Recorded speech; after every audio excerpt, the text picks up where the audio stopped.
Class. It's been a long weekend, even though it wasn't a long weekend. So, not exactly sure what the game plan is with this class. Part of the reason why is I want to make sure that people take the exams on Monday. So, the exam is posted. It's on Monday.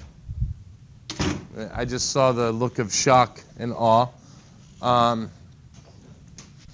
We haven't gone over the last exam because there are still people who haven't taken it. So that's something that has to happen at some point. You may not be able to go over it before the next exam. And so that's about it. So now, how many people did the reading? All right, smart. So you guys did the reading. And notice, what did you read? You reread basically the section that you read before. But now you have the full-blown treatment of vectors. And does really anything change? No, not really. So there's only basically a few force problems that we can do now that we couldn't do before. But they are important. So let's actually start that. So the first one is what happens when you have, let's say, tension. You have an object that's supported by more than one wire, and not necessarily in an equidistant fashion. Like, for instance, if you look at that setup over there, I know it's a little bit difficult to see the string, but what you have is you have this mass being supported by the tension in this rope and the tension in this rope. And so now the question is like, well, what happens there? Physically, what is that arrangement? So let's actually go and do this. So you have some vertical support. Here's some vertical support. And then you have one. And then you have, I don't know, another. All right. Maybe something like this. Unfortunately, for some odd reason, there we go. How about that? So now it's definitely, are they going to be the same tension if they're supporting some mass? Yes or no? So,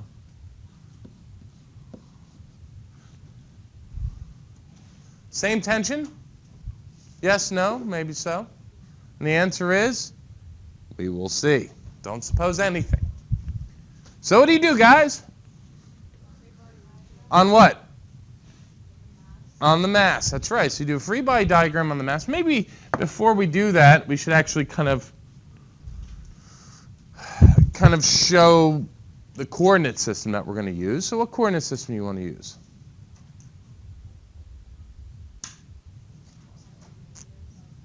All right. So something like this. Plus x plus y. Okay? So, generally speaking, something I didn't say to the previous class, but I will today. Free body diagrams are on the AP exam. You cannot include the components. Write that down in your notes. On the AP exam, you are not allowed to include the components of a vector, of a force vector, in a free body diagram. Personally, I think it's idiotic, because really, why? I mean, to me, it doesn't make any sense. But when you get in the AP exam, just remember to not do what I'm about to do right now. All right? And you might want to put an asterisk on this. So, FT, I'm going to draw the free body diagram on the diagram. Or in other words, I'm not going to isolate the body and show the body separate. It just makes sense to just do it straight on here. So what are the forces on here? So which tension? Which one? What do you want to call this? Call this FT1. Call this. And where's FT2 directed? Whoa, be careful. Can we even talk about negative directions? Not really. Because it's in the positive y direction, but the negative x, right? So, but I understand what you're saying. Where is it going to be directed? That way. FT2. And last but not least, FG, right? And so now what are we missing here? Victoria, what do you think we're missing? These vectors are on. They're on angles. Each one of them is on an angle, so we're missing the angles. So let's actually construct some angles. Now we have a decision. How do you want to construct angles, guys? Do you want it with respect to one direction? Or do you want to be flexible? No flexibility? No way. No flexibility, Khalil. Well, what you'll see is I'm going to be inflexible at first and flexible later. Yes? So whether or not you make the angle flexible is this dimensional of the problem? Yes and no. I mean, the whole point is that you have to understand trigonometry. You can't just be a drone, right? You need to understand that, for instance, if I call this a positive angle, then the x component of my vector is negative, right? So when I go and write Newton's second law, I got to make sure that I account for that properly. You'll see that it's not so obvious when you actually do it the formal way. It's not so obvious. So let's actually take everything with respect to the positive x-axis. So then what's this angle going to be? What do you want to call that angle? Let's call it theta 1. And then what do you think this angle is going to be? Theta 2. So realize theta 1 goes from here to here. Theta 2 goes from here to here. I know you're having a difficult time seeing this, right? Because it looks terrible. I mean, even if I zoomed in, you couldn't make sense of it. So now, what do? We write down Newton's second law in each direction. But maybe we should write down each of these forces. And by the way, there is a theta 3. What's theta 3? 180? It's 270. Do you want to include that too? Or can we use our brains? See, this is what I mean by being flexible versus inflexible.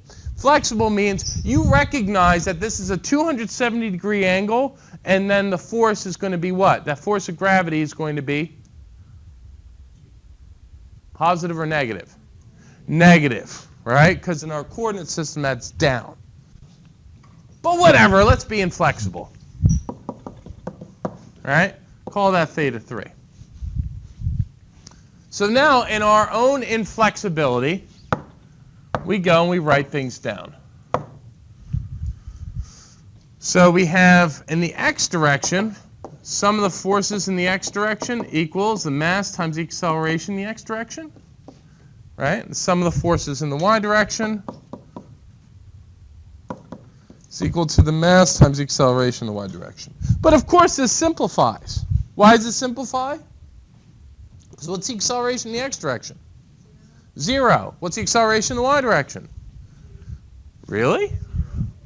It's 0. Why is it 0? That's right. There's no accelerated motion. It's 0. This is called translational equilibrium. Translational equilibrium. And in fact, that's in something called static equilibrium. Static equilibrium is a little bit more restrictive. It means the body is neither moving, translating, or rotating. But we haven't gotten to rotation, so it's not even worth talking about. So now we need to sum up all the forces in the x direction. So what do we have? Ft1x plus ft2x plus fgx, all right, equals 0. What's ft1x? ft1 times the 1, correct. This is ft1 cosine of theta 1. What's ft2x? Yes. I have a question. Shoot. For like the FT2 one, like, why is it negative? Ah, you'll see. Want to explain it? The way we define that coordinate system, if we figure out the components of it, the x component will be better than the y component. No, but she's asking, why don't we subtract it? Oh, because when you find anything that, to subtract the two. That's right. And this is what I mean. Sometimes the programmatic approach gets you in trouble because you were thinking, you know what? Let me subtract ft2x, correct? And then you would subtract ft2 cosine of theta 2, and what would happen? It would become positive. This is the danger of being formulaic. Does everybody understand what just happened? Who doesn't understand? Please raise your hand because this is very important. Okay. What now he's asking is, why didn't I subtract this? Because clearly ft2x is in what direction? Negative x direction. The reason is because when we defined our angles, we're defining all of them with respect to the positive x-axis. So when I take the cosine of theta 2, what do I get? I get a negative number, so if I subtracted it, it would become positive. And this is why I strongly urge you guys to use your brains. Do not do a formulaic approach. I'm going to do the formulaic approach, and I have to use my brains. So now, what's fgx? Cosine of theta 3. But what's the cosine of theta 3? 0. Why? Because the cosine of 270 is 0. But we can write it down.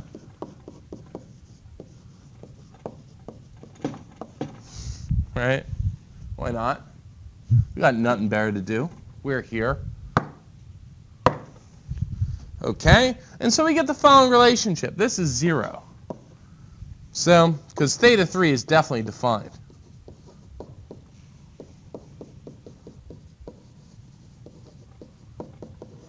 Okay?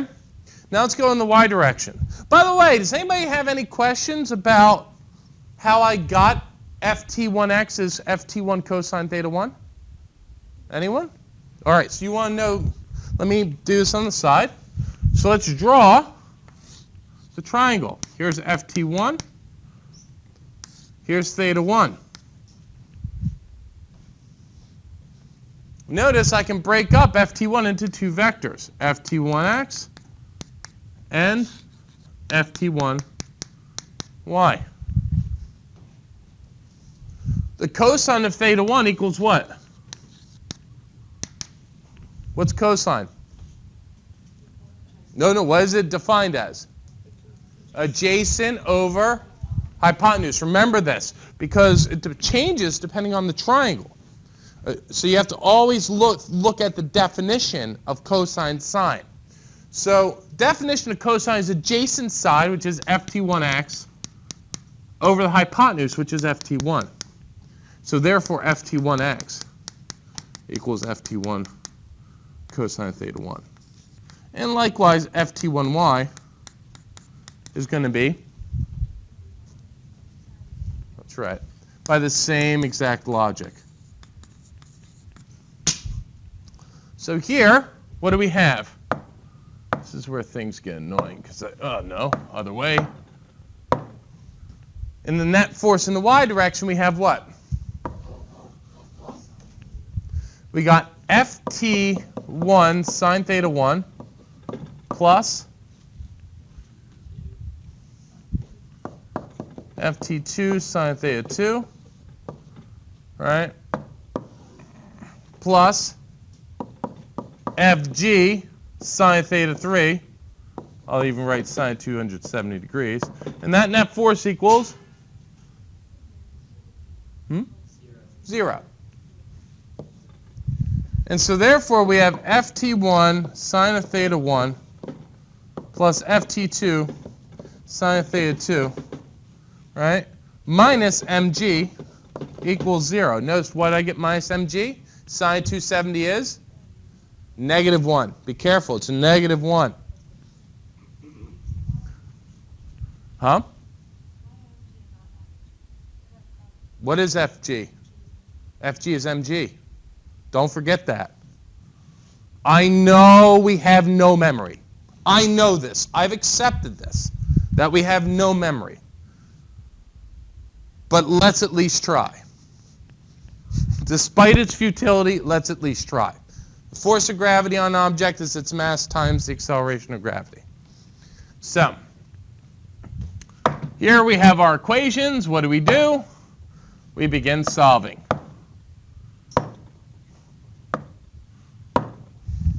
Do we see what do we have now?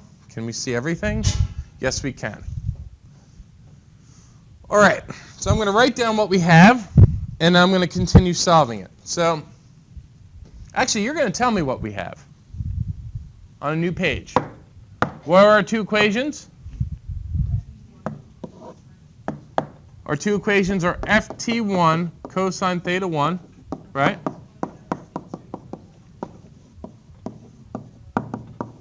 Right, and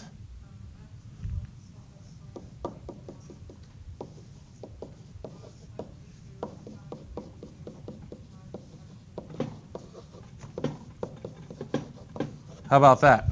Even better. Equals mg. Carried over the mg to the other side. So now, solve for ft2 in terms of ft1. What do you get? ft2 equals, come on, guys.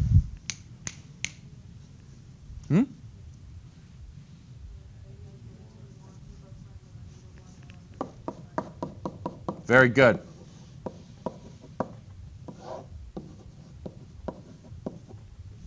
So you guys are getting quick. And then what do I do with ft2? Plug it in.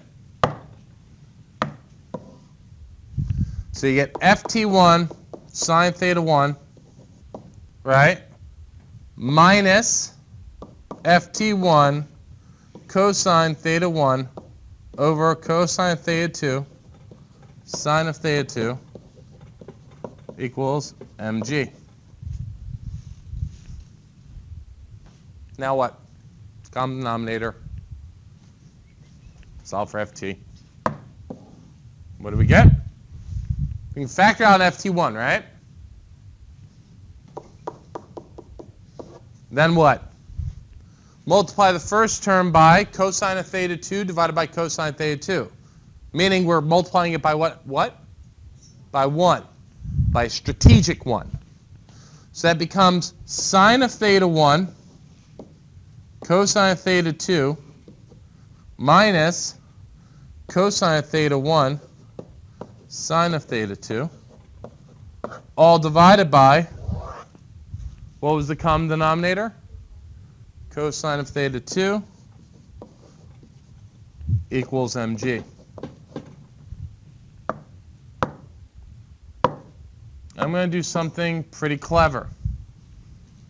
I'm going to factor out negative 1. When I factor out negative 1, what happens here?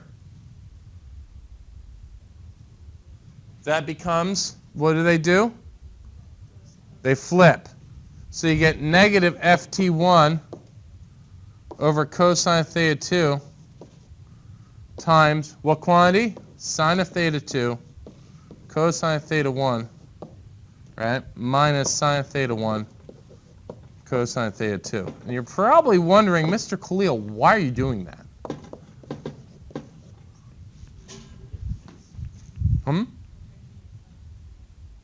It's not the sum, but the the difference, but of specific, both of them are the difference. In the first case, what is this thing here? What is this expression in the numerator? See if you guys can identify it. It's not double angle formula because theta 1 and theta 2 are not the same. It's what expression is it? You guys had to derive something along these lines, or I derived something along these lines. This is the sine of theta 1 minus, this right here is the sine of theta 1 minus theta 2. Now the question is, why didn't I want to use that? Why instead did I factor out negative and in fact got what? The sine of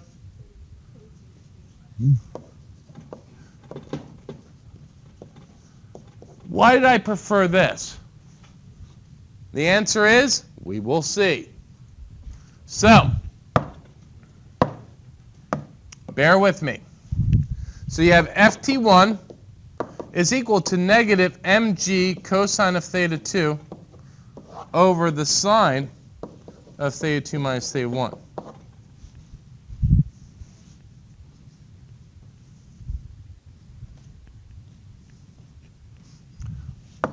But I'm going to go way back, go into the way back machine. All right, so this is ft2 in terms of ft1. So ft2 is equal to negative ft1 cosine of theta 1 divided by the cosine of theta 2. So ft2 is equal to negative mg, which is positive mg cosine of theta 2 over the sine of theta 2 minus theta 1 times cosine of theta 1 over cosine of theta 2. Notice what happens to cosine of theta 2's? And you get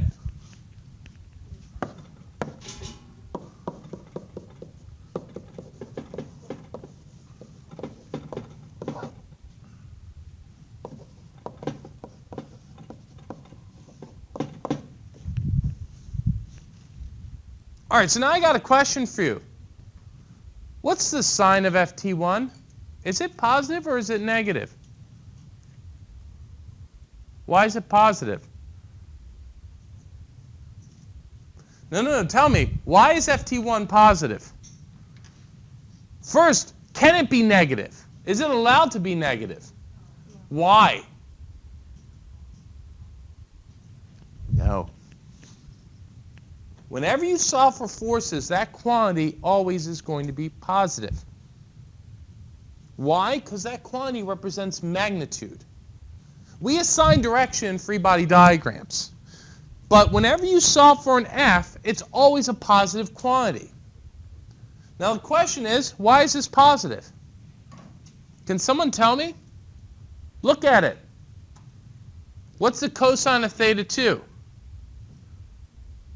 A negative number. So that negative times that negative makes it positive. What about this guy, the sine of theta 2 minus theta 1? You sure? Why is it positive?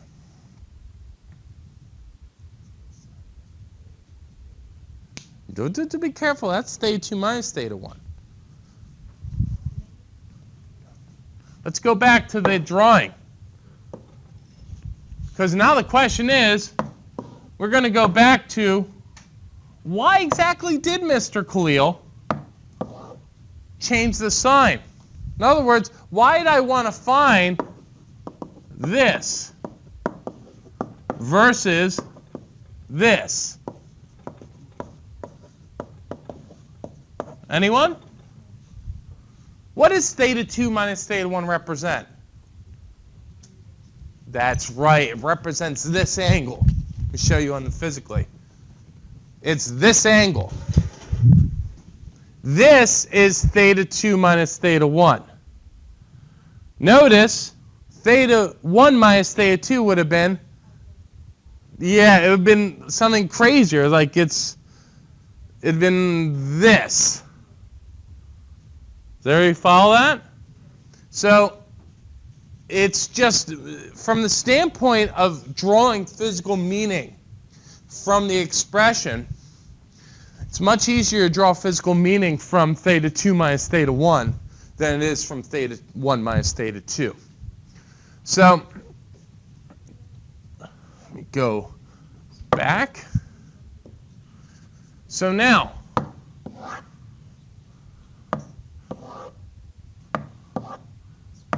and notice something else, guys. I'm using my trig identities. There is a reason why. There is a method to the madness of what I did earlier in the unit.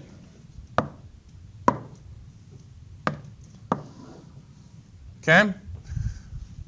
Is FT2 positive? Yes or no? The answer is why? Because the cosine of theta 1 is a positive number.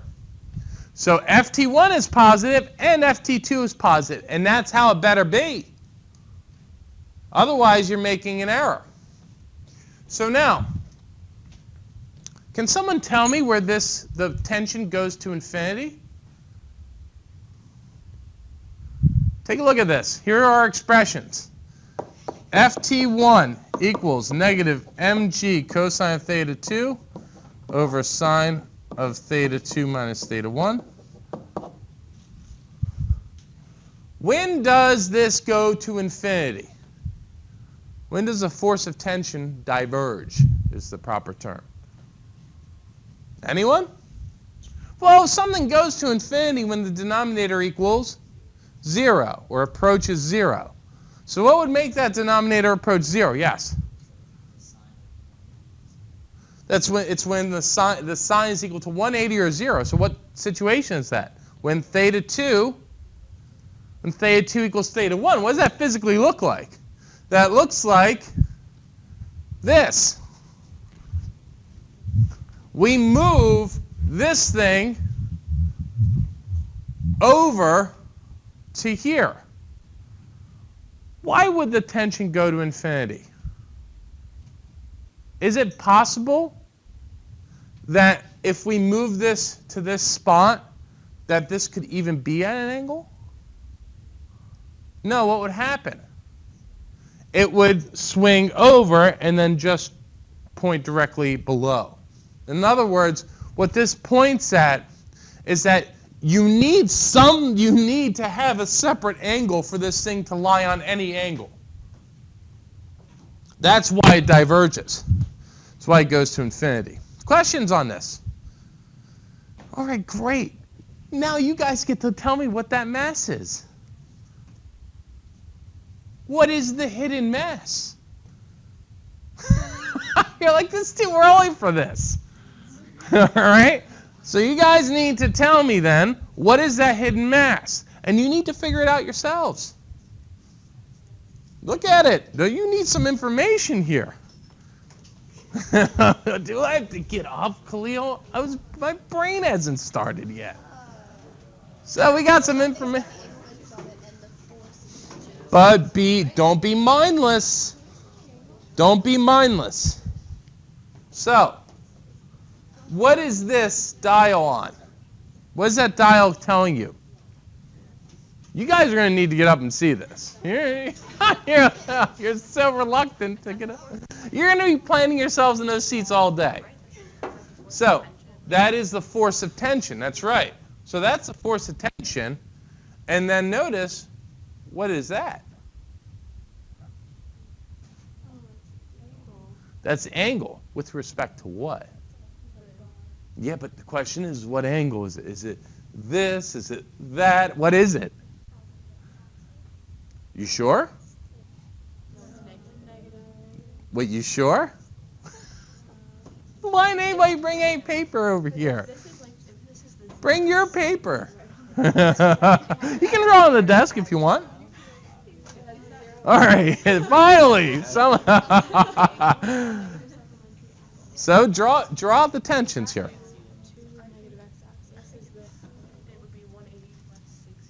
You sure? No.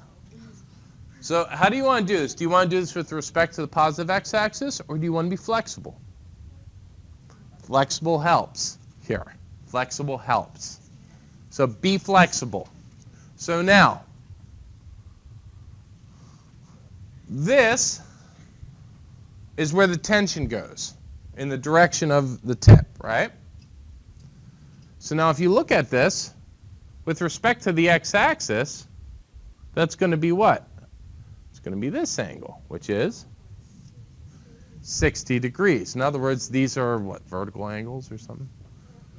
So FT1 is on a 60-degree angle. And what's the value of FT1? 1. Notice the value is always positive. Your forces must always generate positive values because those are magnitudes. So this is 1 at 60. What's this?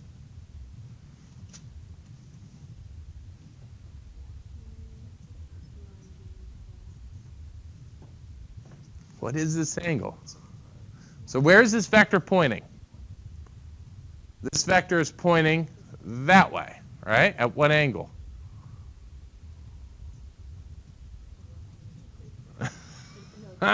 What is this? So it's one. Either 125 or 135. What? Look at this. That says 53 to me. So it's, you have to add to 60. Why do you have to add to 60? Wasn't that what the other thing was? Well, okay, but that's the other thing. But why do you care about that thing? Is that what you're measuring it with respect to? No, you're measuring it with respect to one of your coordinate axes. 133, you sure about that? Wait a second. So 53, well, how'd you do that? Plus 180? Was that? What? Are you sure it's 53 plus 90? Look at this. You need pencil. You can't figure this out looking at this. You need a pencil and paper. Come on, guys. This is...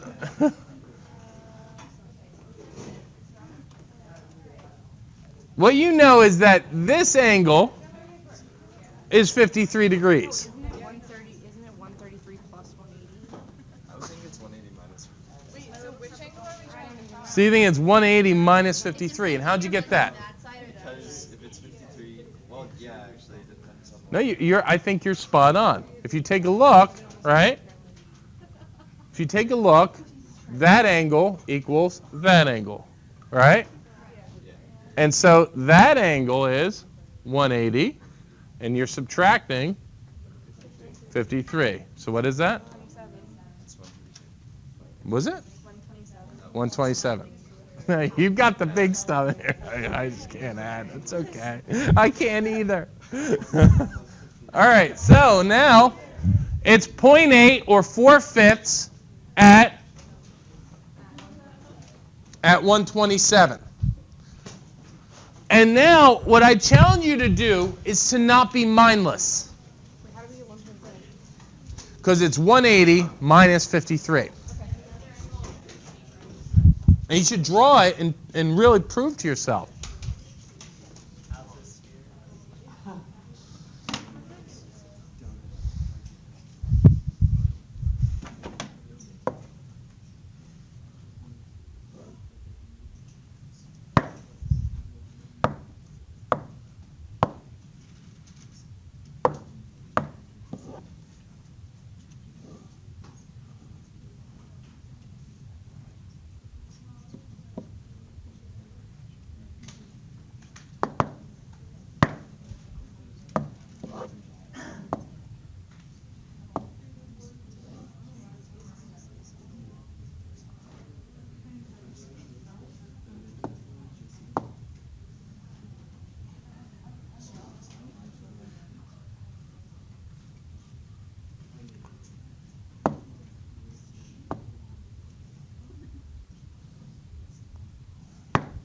Ah!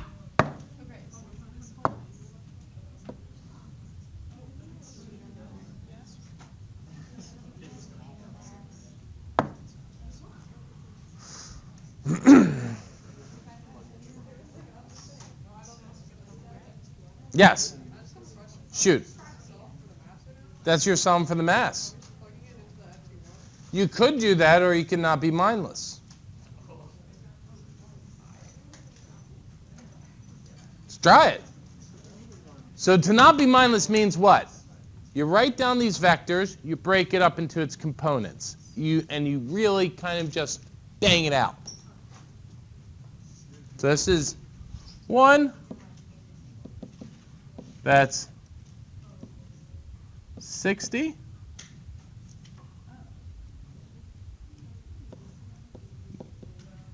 That's 53. That's 4/5.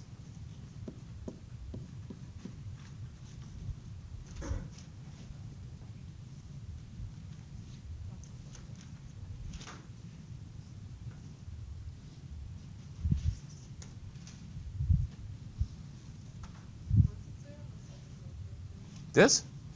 4/5.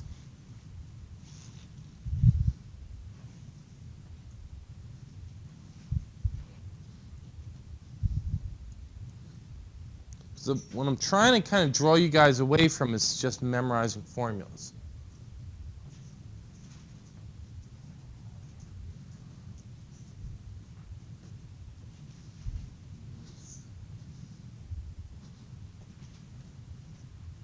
Give me another minute. Oh, I should probably take attendance. It's a great time.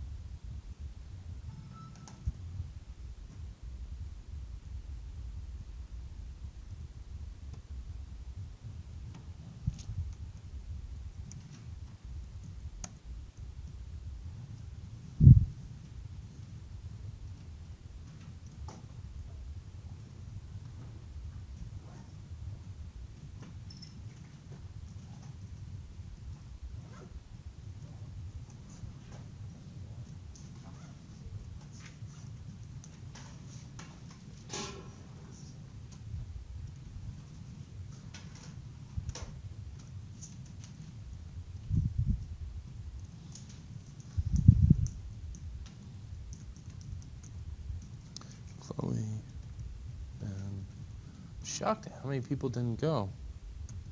Tarana, Allison, Sam, John, Ellie. To the music trip. Right? It's today, right? You're like, whatever. You didn't want to miss this class? Well, all the other classes you could have missed. Oh, okay. All right, so what you guys got? So let's actually do this. So, I'm doing in blue or whatever color this is. So notice, what type of triangle is this, guys? 30, 60, 90, right? So what's the proportions? So this is, so therefore, notice the hypotenuse is 1, right? So that's going to be double the shortest side. So that's going to be 1/2. And that's going to be √3/2. Right? And what is this? 53, 37, 90? That's a 3, 4, 5. So, if you take a look, opposite the 37 is going to be 3/5 the hypotenuse. So 3/5 of 4/5 is 12/25. 4/5 of 4/5 is 16/25. So looking at this, maybe we need to actually put this kind of on the same. What's √3/2 roughly? Anybody know? What's √3 approximately? Anyone have a way of estimating √3? As a fraction? Well, consider this. What does the square root of 3 mean, guys? That's right. If I say x equals √3, that implies that x squared equals 3. So let's see if we can actually approximate that with a fraction, like a perfect square. What perfect square fraction can you make that equals 3? And be careful. A perfect square fraction whose square equals 3. Whose square equals 3. How about 49, or it's close to 3. You can't have it equal 3. What about 49 over 16? Right? 49 over 16, is that approximately 3? It's pretty close, right? So if x squared equals 49 over 16, right, that's approximately 3, then x is equal to 7 over 4. So in other words, the square root of 3 is approximately 7 over 4.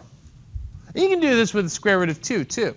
Like, for instance, give me a fraction whose squared is close to 2. Come on, guys. Fraction whose squared is close to 2. Come on. Fraction whose squared is close to 2. You're like, this is too early. How about 100 divided by 49? Right?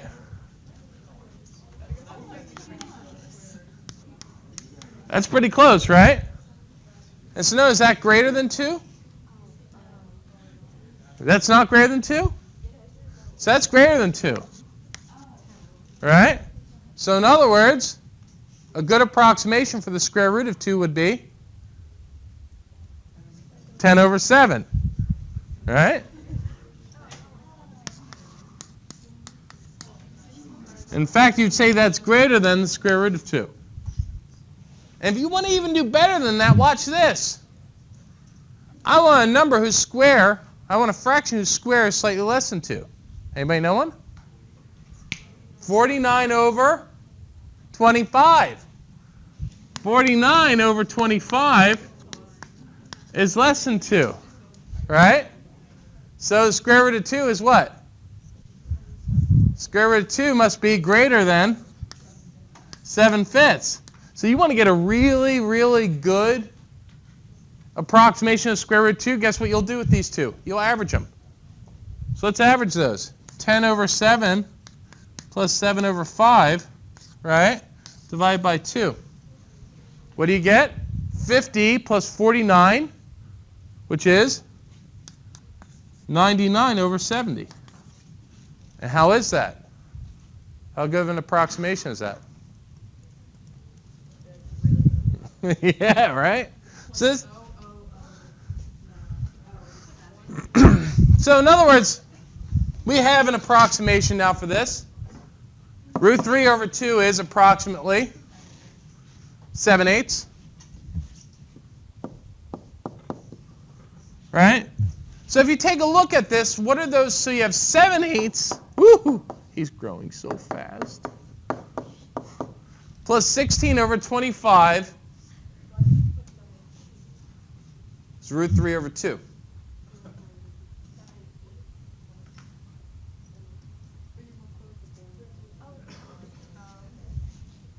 Right? And what is that balancing? So minus, that's the vertical direction, right? Minus mg. And let's call g just 10.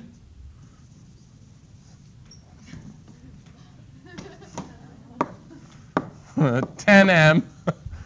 And that equals 0. Solve for m. So you have 7/18 plus 16 over 25 over 10 equals m. What do you got? What do you got? What's up? No, why is it still 7/18? Who knows?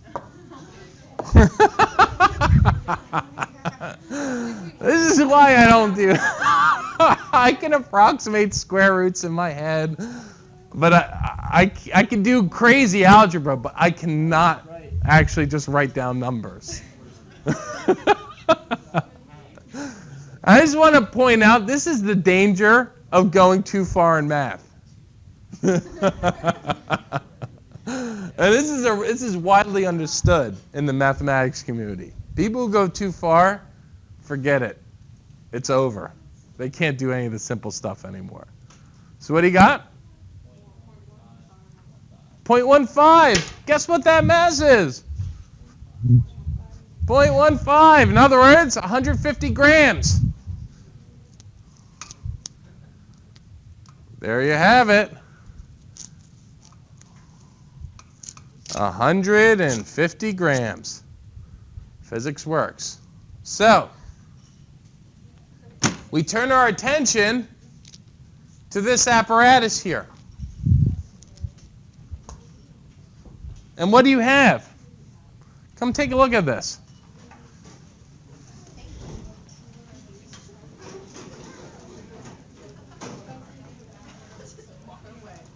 And what I want you to do is I want you to draw this, solve it for homework tonight. Tell me what the mass is. All right. All right. So you're looking at this. This took me 3 hours to set up. Huh? Tell me what this is. All right. So let's take a look. That is 1,200 grams. That is 900 grams. This is you should take a picture of this. This is a 90-degree angle. The angle of the center. That is a 90-degree angle. Yeah. That's a 90-degree angle. Okay? This is parallel to the plane.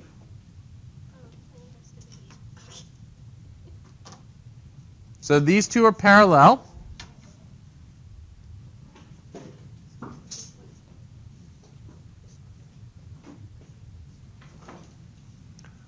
The length of this is 120 centimeters. The base is 96 centimeters. And the height is 72 centimeters. 96, 72, 120.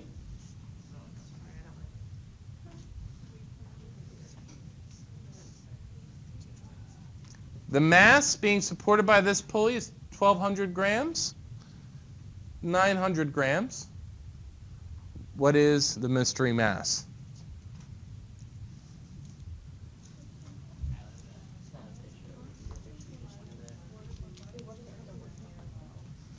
Make sure that you guys have the picture.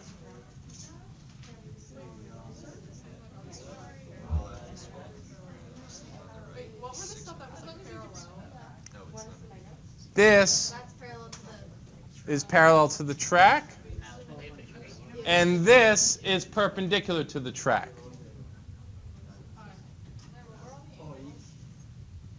What angles? I don't know. That one's 90. You want to know what angle this is? That's a 90-degree angle, Vicky. That's about all we got. Right, well, I gave you the sides. This side is 96. This is 72. This is 120.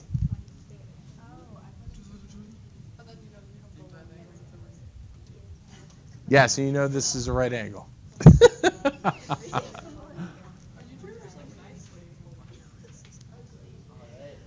The track supports nothing. It's just there as a reference. So, enough of that. Let's go to the inclined plane.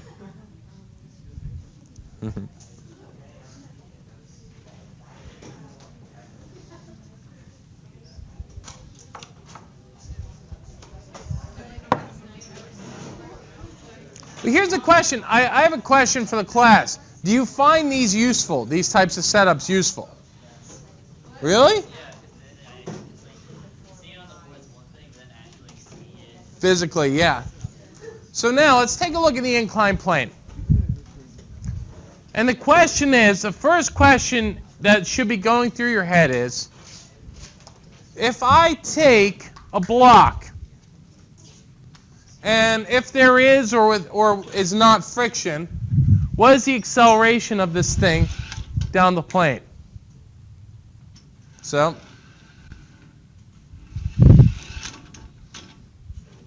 what is the acceleration of this object down the plane? Do you want with friction or without? Pick your poison. All right. Some people are like, cyanide. No, hemlock. No. All right. So let's pick hemlock. Huh? Hemlock? Hemlock, it's without, I think.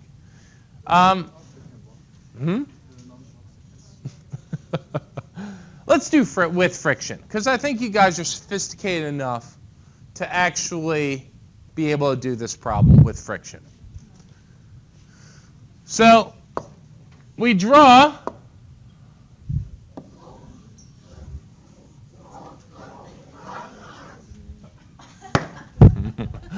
it's totally pointless.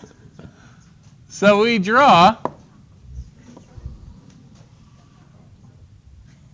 an inclined plane.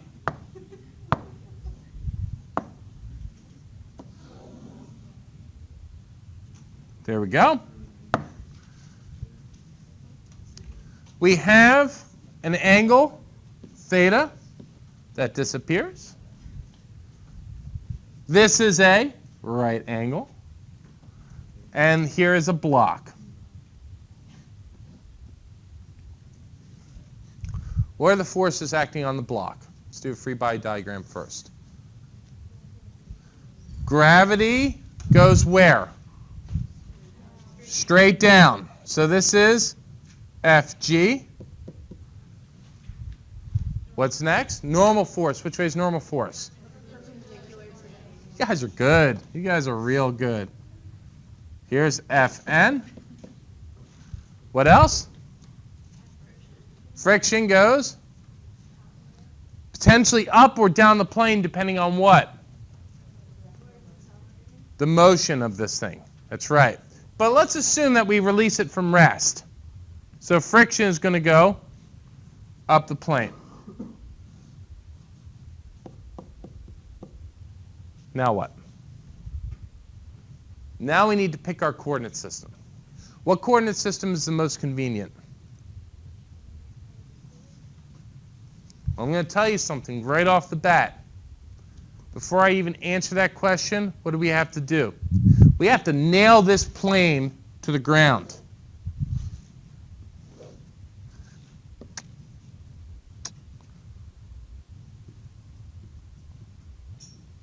So now that we got a good carpenter to nail this plane to the ground, right? Like, how'd you get the nail? How'd you get the top of that nail in there?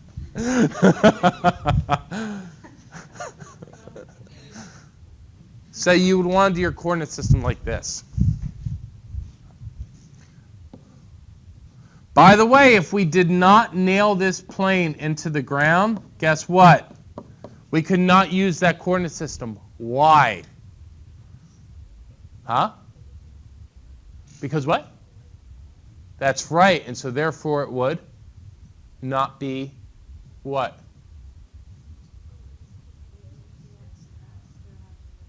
In other words, what would happen to that coordinate system? It would no longer be a inertial reference frame. It would be a non-inertial reference frame. Newton's laws would not be valid. Why? Because the plane itself would accelerate, which means your coordinate system would be accelerating, which means Newton's laws cannot be applied. That's right. It would be accelerating, which is why the safest way, so like, you know, for really advanced students, if you're interested in seeing a proof of this, of seeing how things change with an accelerated reference frame, come see me. It's a great problem. you would need to set up coordinate axis outside the plane. But anyhow, now that we have our coordinate system, what do we need to do? We need to break down some vectors. Which vector do we need to break down? Y. Very good. It's not directed along the lines of our coordinate system. See you later!